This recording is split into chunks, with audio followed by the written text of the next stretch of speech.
The first time I realized how far my HOA president, let's call her Karen because the shoe fits, was willing to go, I was standing in my driveway, staring at what used to be my Jeep, or at least the charred, skeletal remains of it. Smoke still curled up from the melted tires, and the hood looked like someone had taken a blowtorch to it for sport. The ridiculous part? I wasn't even angry yet. I was mostly impressed. You don't expect suburban neighborhood drama to escalate from passive-aggressive notes on your mailbox to actual arson in the span of 1 week. Yet here we were, and I knew, deep down, that Karen thought she had just scored the neighborhood checkmate. She was standing across the street in her floral print robe and fuzzy slippers, arms crossed, coffee mug in hand like she was admiring a job well done. Not even pretending to be shocked, just sipping slowly, smug as a cat that had not only caught the canary but mounted it on the mantelpiece. My neighbor Dan whispered, "Man, I told you she was nuts, but damn." He shuffled back inside before I could respond. Can't blame him. No one wants to be caught in the blast radius of a woman who files noise complaints against chirping crickets. Now, here's where the absurdity kicks in. That Jeep wasn't technically mine. Well, it was parked in my driveway, registered under my name, but it had been assigned to me by the U.S. Army for temporary field work. Long story short, I'd been contracted as a civilian engineer to test some communications equipment. The Jeep came with it, which meant Karen hadn't just torched my vehicle. She had torched government property, federal government property. If you think HOA disputes are messy, wait until you add the Pentagon into the equation. Of course, she didn't know that. Not yet. To her, it was just another power move in the never-ending chess game of neighborhood dominance.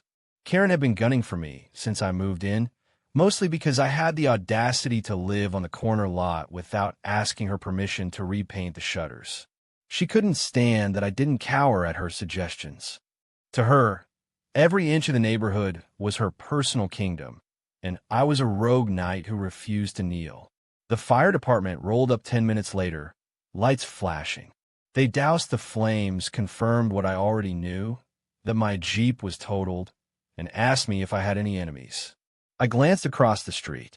Karen had retreated to her porch swing, rocking slowly, still sipping her coffee, the picture of suburban serenity. "1 or 2, I said. The firefighter raised an eyebrow. The police came after that. 2 officers, clearly uncomfortable at being called into an HOA feud. I explained the situation, gave them the timeline, and pointed out Karen. She waved at them, all sugar and smiles. "Oh, officers, thank goodness you're here. I saw him fiddling with the Jeep earlier, and then it just burst into flames. It was terrifying." She clutched her chest like she was auditioning for community theater. I almost laughed out loud, but I didn't. Because here's the thing. When you're playing against someone like Karen, you don't go for the quick win. You let them dig the hole themselves. I filed the police report, thanked the officers, and kept my mouth shut about the Jeep being Army property. No need to spoil the surprise. Later that day, I got a call from my Army liaison, Captain Ramirez. "We got the incident report. You safe?" he asked. I said yes. He paused. "You understand what this means, right?" I did. The government doesn't exactly shrug when their equipment goes up in flames. Ramirez told me to keep quiet, act normal, and let them handle it. Which was perfect, because acting normal is exactly how you drive Karen insane. She wanted me rattled. She wanted me to storm across the street, shout, maybe even throw a punch. Instead, I mowed my lawn, calmly, slowly, whistling. By sunset, word had spread through the neighborhood. People gathered in little clusters, whispering, casting glances at my driveway. No one believed Karen's story, not really, but no one wanted to challenge her either. She had a grip on this HOA like a mafia boss with a clipboard. The burned Jeep was now a monument, parked right at the intersection of fear and gossip. Kids on bikes circled it like it was a crime scene exhibit. Parents pulled them away. That night, Karen slid a letter into my mailbox. No stamp, just folded printer paper. "Dear neighbor," it began, "perhaps next time you'll follow the community guidelines and park your eyesore of a vehicle in the garage where it belongs. The neighborhood is better off without it. You're welcome. I laughed so hard I nearly dropped it. She had no idea what was coming. The first twist landed 2 days later. A black SUV pulled up in front of my house, and out stepped 2 men in uniform. They inspected the Jeep, clipped notes to a clipboard, and then rang my doorbell. Karen, of course, watched from across the street like a hawk. I invited the men in, we spoke quietly, and then they left. On their way out, one of them snapped a photo of the Jeep. Karen's face tightened. She didn't like being out of the loop. She didn't like men in uniform showing up at someone else's house. The next morning, another letter appeared in my mailbox. This one was less polite. Your antics are attracting unwanted attention. I have spoken with the board, and we agree that your behavior is detrimental to property values.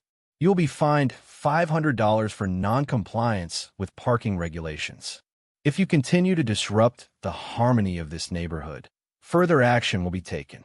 Now she was flailing, panicking even. She still didn't know whose Jeep she had set on fire, but she could sense the ground shifting under her. And that's when I realized something important. The more pressure Karen felt, the more mistakes she would make. I decided not to pay the fine, not to respond at all. Silence, in situations like this, is nuclear fuel. Sure enough, 2 days later, Karen escalated again. She marched up my driveway with a clipboard and a measuring tape, inspecting my lawn, snapping photos of my gutters, pretending to check compliance. Neighbors peeked through blinds. She was unraveling, and everyone knew it. But here's the kicker. I wasn't the one who would bring her down. She was doing it to herself. Because as the Army investigation heated up, the scope of what she had actually done was about to crash into her like a freight train. And the Army doesn't call you back unless they mean business. And sure enough, 3 days after the black SUV visit, I got another call from Captain Ramirez. His voice was even flatter than usual. We're escalating. Expect more personnel in your area. Don't engage your neighbor. We'll handle it. That last part made me smile. Oh, Captain, I have no intention of engaging. I'm just watering my roses and living my suburban dream. He sighed. Good. Just stay patient. Trust me, this is going to be a mess. And he was right, because that very evening, the mess arrived in the form of 2 men in full Army dress uniforms stepping out of a government vehicle, walking up to my charred Jeep, and cordoning it off with actual yellow tape. The kind of tape that says, U.S. Army, do not cross. Suddenly, my driveway looked less like a suburban crime scene and more like an active military investigation. Kids gawked. Cars slowed down. And Karen? Karen stormed out of her front door like someone had just announced they were paving a Walmart over her begonias. She marched across the street in her sundress and oversized sunglasses, clutching her HOA binder like it was a weapon. Excuse me, she barked, heels clacking against the pavement. What do you think you're doing? This is private property. This is a neighborhood. You can't just. One of the officers, calm as granite, said, Ma'am, we're conducting an investigation. Please step back. Her face flushed. An investigation of what? This is a Jeep. His Jeep. It's an eyesore.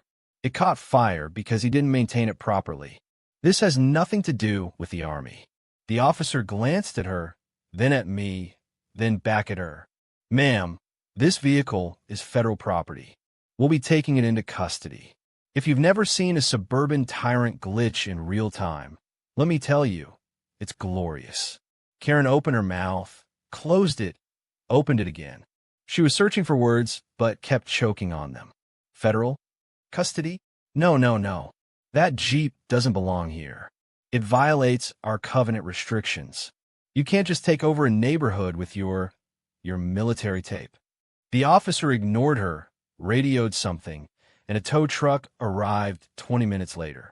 Not just any tow truck, mind you, a matte black government-issued one. They loaded the remains of my Jeep like it was a top-secret relic, strapped it down, and drove away while the neighborhood watched. Karen stood on the curb, sputtering like a kettle.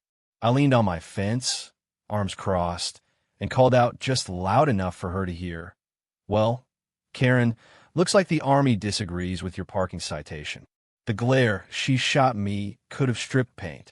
That night, another letter appeared in my mailbox. This one was unhinged.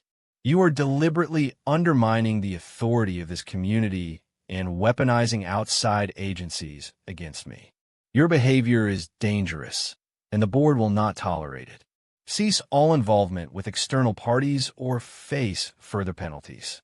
Translation: she was terrified. She didn't know what the Army wanted, but she knew it was bigger than her, and she hated that. She was used to winning by sheer force of intimidation. But the Army doesn't scare off with a nasty note. The next twist came faster than even I expected. The very next day, I pulled into my driveway after work to find a black SUV already waiting. Ramirez himself stepped out this time. Crisp uniform, unreadable expression. Karen was lurking on her porch with binocular-level curiosity. Ramirez shook my hand firmly. "We've confirmed the cause," he said. "Accelerant was used. Multiple ignition points. This wasn't an accident." I raised an eyebrow. "So you're saying it was arson?" "Correct. And since it was arson against federal property, this falls under federal jurisdiction." His tone didn't waver, but I caught the faintest smirk. He enjoyed dropping that phrase as much as I enjoyed hearing it. Across the street, Karen froze mid-sip of her iced tea. I could almost see the gears grinding in her head. Federal jurisdiction. That meant FBI, maybe even ATF. Her precious HOA bylaws suddenly looked like coloring books compared to what was looming. But here's where Karen made her fatal error. Instead of lying low, she doubled down. That evening, while the neighborhood buzzed about the sight of actual military officers outside my house, Karen convened an emergency board meeting. She plastered flyers on mailboxes, demanding attendance at her house. Urgent matter of neighborhood safety, the papers read. Naturally, I went. I didn't speak, just sat in the back, arms folded, enjoying the show. Karen stood at her kitchen island, HOA binder spread like a holy text, and launched into a tirade. "This so-called Army investigation is nothing more than a ploy," she declared. "Our neighborhood is under threat from someone who refuses to comply with community standards. Bringing in outsiders, military outsiders, is a direct violation of our charter. If we don't act now, our property values will plummet." A few neighbors nodded nervously. Most just looked uncomfortable. Then she did it. She pointed at me. "He is destabilizing this community. He is inviting chaos. We cannot let one man destroy everything we've built." I raised an eyebrow. "Karen, correct me if I'm wrong, but wasn't it your story that the Jeep caught fire because I didn't maintain it? And now it's suddenly part of a conspiracy against the neighborhood." Her face twisted. You're twisting this. You brought the Army into our cul-de-sac." "No, Karen," I said calmly. "You did." That shut the room up. Nobody spoke after that. The meeting fizzled, people shuffled out, and Karen's composure cracked just enough for me to see the panic underneath. 2 mornings later, the FBI showed up. Suits, badges, the whole 9 yards. They knocked on my door, asked me a few questions, and walked across the street to hers. Watching federal agents step into Karen's pristine, candle-scented living room was the sweetest justice I've ever tasted. She tried to block the door, of course, arms outstretched, screeching about private property and illegal intrusion. But the badges shut her up fast. For the next hour, they tore through her house. Clipboard notes, photos, even a black evidence bag or two. The entire neighborhood slowed down to watch, pretending to walk dogs or water lawns while really just rubbernecking the spectacle. When the agents finally left, Karen looked smaller, deflated, like the air had been let out of her. But the story didn't end there. Not even close. Because when I checked my mail later that afternoon, there was another letter. Not typed. Handwritten, shaky. "You don't understand what you've done," it read. "You think you're safe hiding behind the Army, but this neighborhood is mine. It always has been. I won't let you take it from me." And that's when I knew Karen wasn't backing down. She was cornered. And a cornered tyrant doesn't retreat. They lash out. I smiled, folded the letter, and tucked it into my desk drawer. Let her lash out. Every move she made from here on out would only dig the hole deeper. And I was more than happy to keep handing her the shovel. Karen didn't waste time. The very next morning, just as I was sipping my coffee on the porch, I heard the sound of boots on concrete. I looked up to see a county code enforcement officer walking up my driveway, clipboard in hand, Karen trailing behind him like a lawyer escorting her star witness. She had her sunglasses on again, her HOA binder tucked under her arm, and the kind of smile people wear when they think they're about to deliver the coup de grace. The officer cleared his throat and said, "Sir, we've received multiple complaints about code violations on your property. We'll need to conduct an inspection." I glanced at Karen. She tilted her chin, just so, like a queen watching her army march. I said nothing at first. Just let the silence stretch until the officer looked uncomfortable. Then I sipped my coffee, stood, and said, "Of course. Let's take a look." Karen blinked. She wasn't expecting cooperation. She was expecting resistance, fireworks, maybe a tantrum. Instead, I walked the officer around my property, pointing out each item on his list before he could even read it. Gutters? Recently cleaned. Lawn? Within height code. Trash cans? Out only on collection day. Fence? Painted 2 months ago. HOA approved color. The officer checked every box, frowned, then finally said, "Everything looks in order." Karen's smile faltered. No, check again. His shed is too close to the property line." The officer measured. "It's within regulation. The paint is off shade. It matches the approved palette." Karen's face tightened, but she wasn't done. "The army men, did you see them? Do you know what kind of disruption he's bringing into this neighborhood?" "Federal disruption." The officer sighed. "Ma'am, that's outside my jurisdiction." She sputtered. "Outside you have to do something." He shook his head, scribbled a note, and left. Karen stood frozen, binder clutched like a life raft. I leaned in just enough for her to hear me and said, "Careful, Karen. Your crown's slipping." Her cheeks went red, and she stormed off without another word. But she wasn't beaten. Not yet. Later that day, I caught her hosting a little gathering on her porch.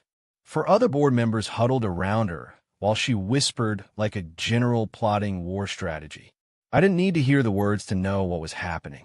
If the outside world was against her, she'd double down on her kingdom. And sure enough, the next evening, every neighbor received a glossy flyer in their mailbox. Neighborhood Safety Initiative meeting, hosted by HOA President Karen. Mandatory attendance. Mandatory. She actually wrote it like she was drafting military orders. I went, of course. Wouldn't miss it for the world. The turnout was bigger this time. Dozens of neighbors crammed in her living room. Plastic chairs set up in neat rows, lemon bars on the counter like a peace offering. Karen stood at the front, her binder open, her tone grave. "Our neighborhood," she began, "is under attack. Certain individuals are colluding with outside agencies to destabilize our harmony. If we don't act, property values will plummet, safety will vanish, and everything we've built will be destroyed." She paused, scanning the room, letting the fear settle. Then she said, "That individual is him." She pointed straight at me. Dozens of eyes turned, some wary, some sympathetic, some curious. I just leaned back in my chair, arms folded, utterly unbothered. Karen continued, "He has invited the military into our community. The FBI. Who knows what kind of danger that brings to our children, our families. We must take action. We must vote to censure him, fine him, and, if necessary, begin proceedings to have him removed from this neighborhood." Gasps. Whispers. She was calling for my exile like it was a medieval trial. I stood slowly, calmly. "Karen, let me ask you one thing. If the military and the FBI are here investigating, don't you think they're investigating something serious? Something bigger than lawn codes?" She snapped back. "They're here because of you. Am I the one who set fire to a Jeep assigned to the U.S. Army?" The room went still. Neighbors shifted uncomfortably. Everyone remembered the Jeep. Everyone remembered Karen sipping her coffee while it burned. Karen's jaw clenched. That was an accident. I smiled faintly. Funny. The FBI doesn't usually investigate accidents. Her composure cracked. You're twisting this. You're making me the villain when all I'm trying to do is protect this neighborhood. But the tide had shifted. Neighbors were murmuring, avoiding her eyes. Someone coughed. Someone else got up and left. Karen saw it too. She was losing control. She slammed her binder shut, declared the meeting adjourned, and stormed into her kitchen.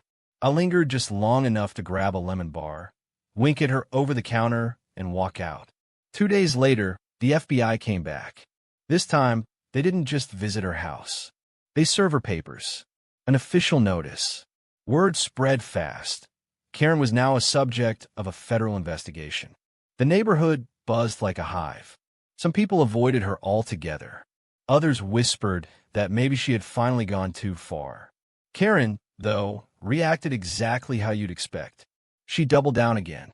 If the outside world was against her, she'd make the inside world bend even harder. Suddenly, new rules appeared in mailboxes. Grass could only be cut on Tuesdays. Trash bins had to face north. All porch lights had to be white bulbs only. It was madness. But here's the thing. When a tyrant loses their grip, they squeeze harder. And that squeeze always cracks something. The crack came one Saturday morning. I was in my driveway washing my truck when I heard raised voices from across the street. A neighbor, Mr. Jensen, was shouting at Karen. I'm not paying your fines anymore. You can't keep bleeding us dry for your vendetta. Karen shouted back. It's not a vendetta. It's order. Without rules, everything falls apart. Others gathered. Soon it wasn't just Jensen. It was half a dozen neighbors, voices rising, questions flying. Why were dues going up? Why were fines doubling? Why were they footing the bill for Karen's lawyer fees? She snapped, screamed at them to obey or face consequences. That was the moment the neighborhood cracked. People walked away, muttering, shaking their heads. Karen stood in the middle of the street, red-faced, binder trembling in her hands. That night, she slid another letter into my mailbox. Not smug this time, not even angry. Just 4 words scrawled in pen. You don't belong here. But she was wrong, because the truth was the neighborhood was starting to see who really didn't belong, and the army wasn't done yet. Her shriek turned into a screech. This is MY neighborhood. But no one listened. Not anymore. And for the first time since this war began, I saw it in her eyes. Fear. Not the angry, fiery kind. The real kind. The kind that comes when a tyrant realizes their crown is gone, and there's nothing left to cling to. I leaned back against my truck, arms crossed, and thought, Karen, you have no idea how much deeper this rabbit hole goes. The morning after Karen's arrest, the neighborhood was almost unrecognizable. For the first time since I'd moved in, people smiled when they walked their dogs. Kids rode bikes without cutting sharp glances at her porch. It felt like someone had finally taken their boot off the community's neck. But peace in suburbia is like fresh paint on a rotten fence. It looks good for a minute before the rot bleeds back through. And the rot, in this case, wore collared shirts and smug expressions. The HOA board. Karen had always been their figurehead, their battering ram. She screamed. She threatened. She waved fines around like a sword. They pretended to distance themselves, but they cashed the checks, didn't they? They loved the power as much as she did. And with Karen hauled off in the back of Sheriff's cruiser, someone had to step up. That someone was Gerald. If Karen was the tyrant queen, Gerald was her vizier, the soft-spoken man with neat hair, a perpetual golf tan, and a knack for stabbing you with a smile. He'd never raised his voice, never filed a complaint personally, never got his hands dirty. But he was always at her side during meetings, always nodding along, always seconding her motions. And now, with Karen gone, Gerald saw his chance to move from shadow to throne. It started with a letter slid under every door in the neighborhood. Dear neighbors, as your acting HOA president, I want to assure you that recent disruptions will not derail our community. We remain committed to order, harmony, and property values. Effective immediately, We will be enforcing stricter compliance to ensure safety and stability. Those who invite chaos will face consequences. Sincerely, Gerald Whitman, Acting President. I read it twice, then laughed out loud. Chaos, in HOA language, meant anyone who doesn't do what I say. Gerald hadn't wasted a second filling the power vacuum. But here's where it got interesting. Gerald wasn't sloppy like Karen. He didn't tape violation notices to doors at 2 a.m. or scream at cops in his bathrobe. He was careful, methodical. He played the long game the way I did, which made him dangerous. The first real clash happened at the next board meeting. Everyone expected fireworks. Karen was gone. The Army investigation was still hanging over the neighborhood, and tension buzzed like a live wire. The community center was packed. People wanted answers. Gerald stood at the podium in a pressed polo shirt, calm and steady. "We are a community of rules," he began. "And though recent events have been disruptive, I promise you this. Under my leadership, we will restore stability." Someone in the back called out, "What about Karen? She burned a Jeep." Gerald's smile didn't falter. Ms. Carver's actions were her own. They did not reflect the values of this board. We are moving forward. Translation: he was cutting her loose, tossing her under the bus, and driving it himself. Smart move. The neighbors murmured approval. Then Gerald turned his gaze toward me. "However," he continued, "some residents have brought outside agencies into our private community, creating unnecessary tension. While we respect law enforcement, we must protect our neighborhood from individuals who use external power to intimidate their neighbors." The room went quiet. All eyes shifted to me. I leaned back in my chair, calm as ever, and raised my hand. "Gerald, quick question. When you say outside agencies, do you mean the United States Army and the Federal Bureau of Investigation?" A ripple of laughter broke out. Gerald's smile thinned. "I mean any authority that undermines the independence of this community." I nodded. "Right. So just to clarify, the FBI and the Army are investigating arson against federal property, and your concern is property values." That landed like a gut punch. Some neighbors snorted. Others shook their heads. Gerald moved on quickly, but the damage was done. Still, I knew better than to underestimate him. Gerald wasn't trying to win the room that night. He was planting seeds. Seeds of suspicion. If Karen's weapon was fear, Gerald's was doubt. Doubt festers quietly, corrodes trust, and turns neighbors against each other. Sure enough, within a week, subtle things started happening. One neighbor, the Hendersons, suddenly had a violation notice for unapproved lawn decorations. Their sin? A garden gnome. Another family was fined for improper fencing. The fines weren't outrageous, just enough to sting. And every notice had Gerald's neat signature at the bottom. It was divide and conquer. Punish a few, scare the rest. Slowly, people would fall in line. But Gerald made one mistake. He underestimated how much the neighborhood hated Karen. People were tired of the nonsense. They wanted peace. And they saw me, the calm guy across the street, the one who never raised his voice, the one who mowed his lawn while the world burned, as proof that peace was possible. So when Gerald tried to target me, it backfired spectacularly. It started with a certified letter. "Mr. Miller, you are in violation of HOA Covenant 4.7, prohibiting commercial or government use of residential property. You have 14 days to remove any government affiliation from your premises or face daily fines." Government affiliation. He actually tried to fine me for being investigated by the Army. I didn't respond. Instead, I sent the letter to Captain Ramirez. 3 days later, Ramirez showed up again, this time in uniform, and knocked on my door while Gerald just happened to be outside watering his begonias. Ramirez shook my hand, thanked me for my cooperation, and said loudly enough for Gerald to hear, "You've been invaluable to our investigation. Don't worry, we'll make sure no one harasses you further." Gerald froze, hose dangling in his hand, water spilling onto his shoes. For the first time, I saw it, a crack in his perfect composure. But he wasn't done. That night, another anonymous letter appeared in my mailbox. Just like the one after Karen's arrest. 3 words again. Watch the board. No signature, no clue who it came from. But it meant one thing. Gerald wasn't acting alone. The board wasn't just complicit. They were involved. Maybe not in the Jeep fire, but in something bigger.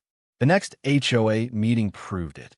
Gerald pushed for a new bylaw, one that gave the board authority to enter any property for compliance inspections. Essentially, a license to snoop. The vote was close. Too close. People grumbled, but Gerald's allies on the board pushed hard. In the end, it failed barely. As the meeting broke up, I caught Gerald's eye. He gave me the kind of smile you see on poker players with a full house. The kind that says, "You won this hand." Not the game. Walking home, I realized something important. Karen had been loud, reckless, and easy to counter. Gerald was patient, subtle, and dangerous. And unlike Karen, he knew how to play the long game. But so did I. The only question was which of us would blink first. And then, because fate has a sense of humor, the very next day, Karen came back. I had been waiting for the hammer to fall, but when it didn't just fall. It crashed through the whole damn floor. By the time Chapter 4 ended, Karen was in a free fall of lawsuits, community anger, and media spotlight, but she still hadn't admitted guilt. She had lawyers, allies on the HOA board, and just enough arrogance to think she could still claw her way out. But the Army wasn't in the mood for games, and neither was I. The morning of the final showdown started with a convoy of olive-drab vehicles pulling up to our cul-de-sac.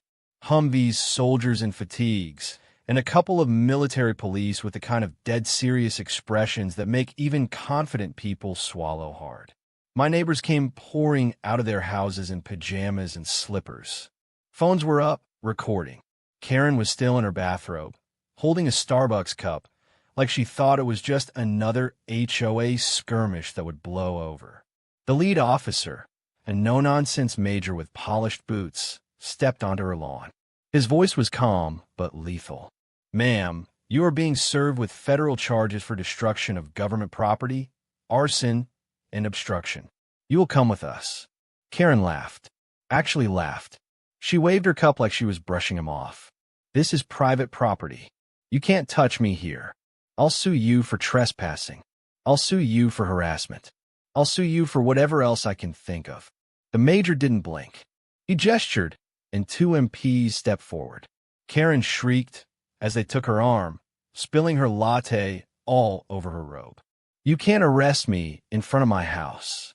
My neighbors are watching. You'll ruin me." One of the soldiers said flatly, "Ma'am, you did that yourself." The sight of Karen being escorted, red-faced and flailing, was enough to get the neighborhood buzzing like a beehive. Phones captured every angle.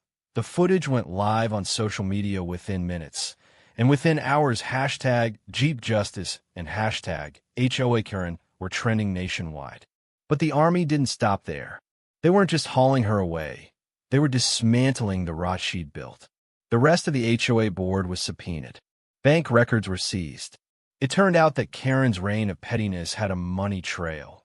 She'd been rerouting HOA funds for years to cover her lawsuits, vacations, and even cosmetic surgery she later bragged about as medical necessity. The neighborhood went into chaos. People who had whispered behind closed doors suddenly started airing grievances in public. The old guy on the corner admitted Karen had fined him $3,000 for painting his mailbox the wrong shade of brown. A young couple confessed she'd tried to extort them into handing over their dog because it barked during her garden club. It was like ripping the bandage off a festering wound. Meanwhile, I had a front row seat, but no desire to gloat. My Jeep was gone, melted down to scrap and paperwork, but the Army had made it clear they were going to replace it, and more importantly, they were going to make an example out of Karen. I didn't need revenge. I just needed peace. Still, peace wasn't arriving yet. The twist came when Karen, sitting in a holding cell, decided her best defense was to go nuclear. She claimed I had orchestrated the entire thing as an elaborate scheme to frame her. She insisted I had set my own Jeep on fire, staged the paperwork, and manipulated the Army just to destroy a powerful woman in the community.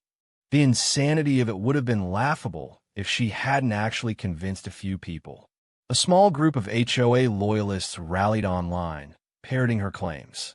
Suddenly, I had conspiracy theorists making TikToks about how I was deep state.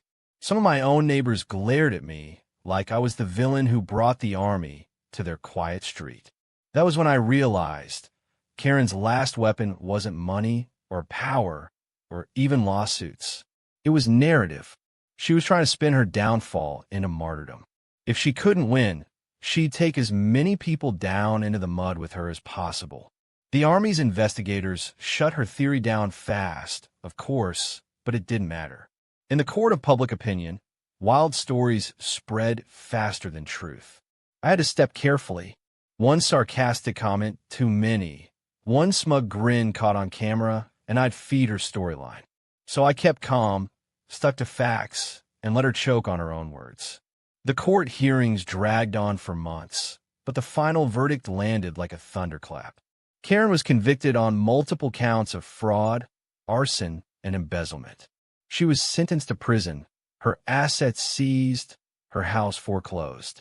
The HOA, gutted and humiliated, was dissolved under a court order. The day movers came to haul her furniture out, I sat on my porch with a cup of coffee, watching silently. Karen passed in the back of a sheriff's van, staring out the window at a neighborhood that had finally turned its back on her.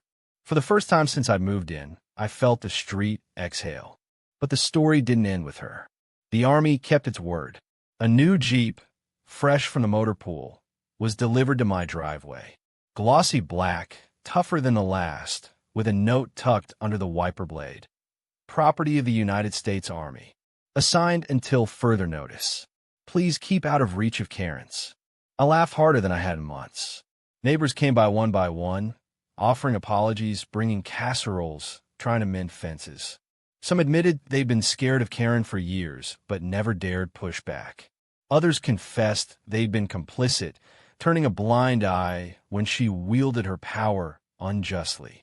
It wasn't instant forgiveness, but it was the start of something like a community again. And me? I didn't need to hold a grudge. Karen was already living her own punishment, surrounded by walls far more suffocating than any HOA covenant. The final twist came in the mail weeks later. A letter, scrawled in angry handwriting, postmarked from prison. Karen had written to me. She claimed she'd been wronged by everyone, that she'd rise again, that she'd sue me for emotional damages once she got out. It was a manifesto of delusion, scribbled on yellow legal paper. I folded it up, slipped it into a drawer, and forgot about it. Because in the end, the real victory wasn't her downfall. It was sitting in my driveway, a Jeep with a history, a symbol of resilience, and a constant reminder that sometimes the universe has a wicked sense of humor. When I turned the key for the first time, and the engine roared to life, neighbors cheered. Kids pointed. Even the old man with the wrong shade mailbox raised a beer in salute. HOA Karen had burned my Jeep to ash. But what rose from those ashes wasn't just steel on wheels. It was freedom from her grip, the restoration of sanity in a neighborhood, and the sweet, sweet sound of an engine that no one, not even Karen, could silence.